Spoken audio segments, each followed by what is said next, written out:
Pessoal, hoje é o dia mais feliz da minha vida e eu agradeço pelo sucesso do nosso canal, o sucesso da Tentando Ser Espírita no YouTube. O último audiobook que eu postei, A Segunda Morte, passou de 4.000 visualizações. O outro audiobook que eu já tinha postado, no Universo de Amor, já tem mais de 3.000 visualizações, então tem que agradecer a isso, né? Eu lembro que tinha poucas visualizações, eu lembro que deu meses e meses. Dá muito trabalho você gravar e regravar, e eu ainda reescrevo várias palavras do livro, porque às vezes a linguagem, né, o português, ele é bem complexo, né? E aí, na hora da escrita, por causa das normas, né, de português, as palavras são invertidas, e aí, quando você lê, não soa tão natural. Por exemplo, você nunca pode começar uma palavra com um pronome oblíquo. Eu vou dar um exemplo. Tu nunca pode falar assim, ó, me traz tal coisa, né? Na escrita, falar tu pode falar, que é o que as pessoas falam. Mas na escrita, tu tem que escrever, traz-me tal coisa. E aí, assim, são palavras que é só. Eu não acredito que o espírito tenha falado daquela forma. Mas a língua portuguesa, na hora de publicar um livro, tu é obrigado a fazer daquela forma. Então, assim, é um trabalho imenso, porque eu tento mexer as palavras ali para deixar o mais natural possível, né? E que as pessoas consigam entender. Só que o audiobook tava parado ali, tinha 100 visualizações, 200. E aí do nada começou assim, de um dia para outro foi para 500, para 1.000, 1.500 e agora já passamos de 4.000. Então tô muito feliz, né? Muito feliz por causa disso. Quem não ouviu o audiobook, escute. Hoje a gente vai falar então sobre, né, após essa pequena aula de português, preces pagas. Jesus fala: escribas que se exibem a passear com longas túnicas, que gostam de ser saudados nas praças públicas, de se ocupar dos primeiros assentos e os primeiros lugares nas festas, a pretexto de extensas preces, devoram as casas das viúvas. Essas pessoas receberão condenação mais rigorosa. Jesus está falando então, na época dele havia os escribas que cobravam para fazer preces, né, rituais. Então tá falando das viúvas.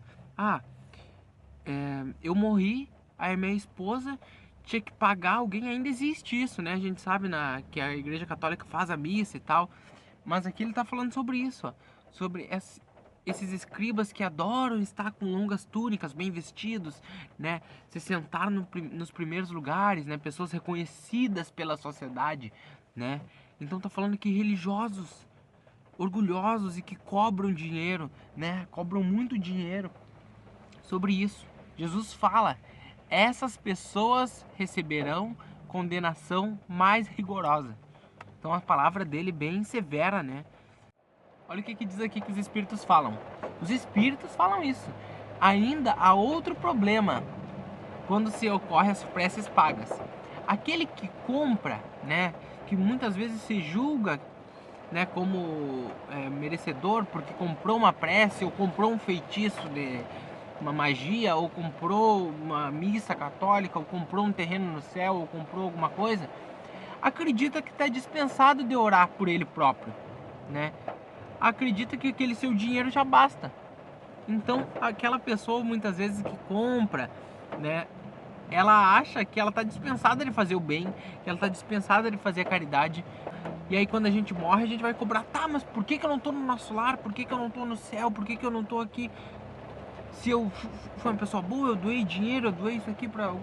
Aí eles vão perguntar, podem perguntar muitas coisas, mas eles vão perguntar, talvez: tá, mas é aquela pessoa que você tinha obrigação, aquele irmão seu que você era inimigo e que você não falou por 10 anos.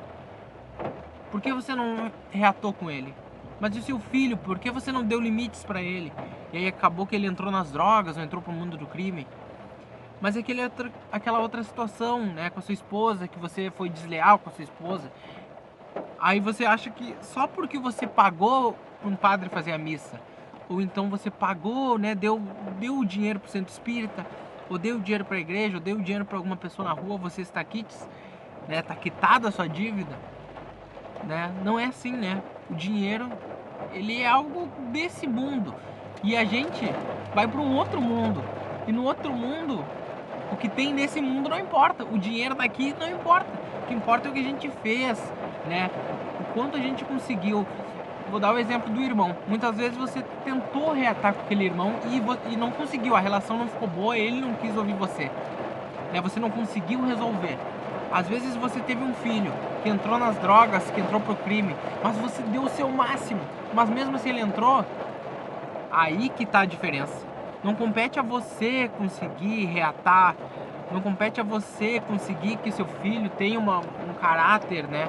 Porque cada pessoa tem uma escolha, mas o importante é a gente tentar melhorar, tentar, porque é isso que vai ser levado em consideração. Porque aí vai chegar lá e você vai falar, não, eu tentei. E vai ter a prova lá, eles vão ver, ó, o Ismael de fato tentou. Então ele merece ser encaminhado para uma colônia espiritual melhor, ou então aquele karma daquela pessoa não vai ser atingido. Porque muitas vezes você não se dá com uma outra pessoa e ela começa a ficar pensando coisa negativa, coisa ruim pra você. E aí, se você está de bem com aquela pessoa, os bons espíritos não vão deixar que aquela energia ruim daquela pessoa venha em você e atrapalhe. Mas se você está com sentimento de raiva, está com sentimento de culpa, de inveja, tudo que tem de ruim vai chegar em você, porque vai ser como um imã, você vai estar vibrando coisa ruim. Ah, mas tudo de ruim acontece comigo, essa vida é horrível, não sei o quê. E aquilo vai começar a brotar, vai vir para perto de você. É isso, pessoal, até o próximo estudo, fiquem todos com Deus.